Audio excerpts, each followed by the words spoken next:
aware that they're changing my voice for white, Jewish, and LGBT so-called supremacy.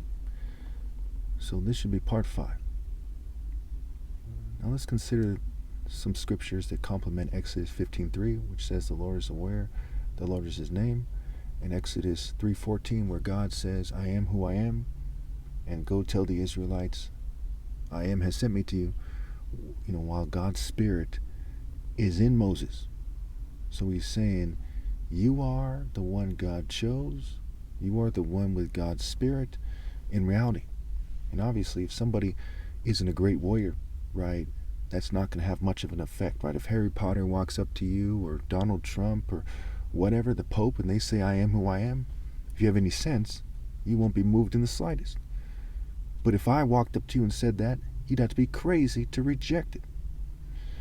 So Jeremiah 20:11, but the Lord is with me like a mighty warrior, so my persecutors will stumble and not prevail. They will fail and be thoroughly disgraced. Their dishonor will never be forgotten. Their dishonor will never be forgotten. See, all victories are in principle. So trying to cheat me immediately, they're dishonored to the extreme, them and their offspring, and it will never be forgotten. Zephaniah 3:17, the Lord your God is with you, the mighty warrior who saves.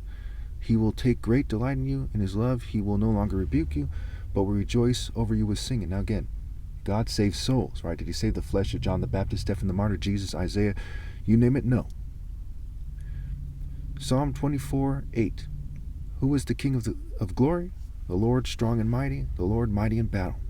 Isaiah 42:13, the Lord will march out like a champion, like a warrior he will stir up his zeal. With a shout he will raise the battle cry and will triumph over his enemies. And we see in Isaiah 59, it says he wrapped himself in zeal as in a cloak. In Proverbs 30 verse 4, it says, who has wrapped up the waters in a cloak? So who is this mighty divine champion? Okay, we'll go over that more in the next video when we talk about Psalm 19. Who wraps himself in divine passion is another translation, in zeal, okay, who marches out and triumphs over his enemy.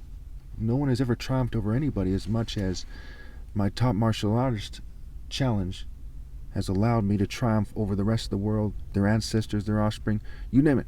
Anyone who cheated me out of my right to lead. And I've gone beyond everyone who's ever been loyal to God, infinitely so. And they even sank lower by trying to sabotage me and trying to confuse my victory. I mean, very, very disgraced in reality. Even if they confuse people, in reality they are eternally disgraced. Isaiah 28:2. See, the Lord has one who is powerful and strong, like a hailstorm and a destructive wind. Again, they're talking about the storm, the water, the lightning, the hailstorm, destructive wind. Like a driving rain and a flooding downpour, he will throw it forcefully to the ground.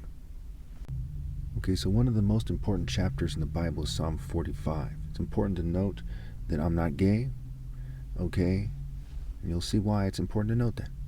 It says, you are the most excellent of men, and your lips have been anointed with grace since God has blessed you forever, right? Your lips, your actions, and to some degree, in the sense where it applies, it also refers to the sound of your voice. And so they change the sound of my voice because they're kind of racist, white, Jew, and LGBT people with no love for God or their ancestors or their offspring who extremely disgrace themselves.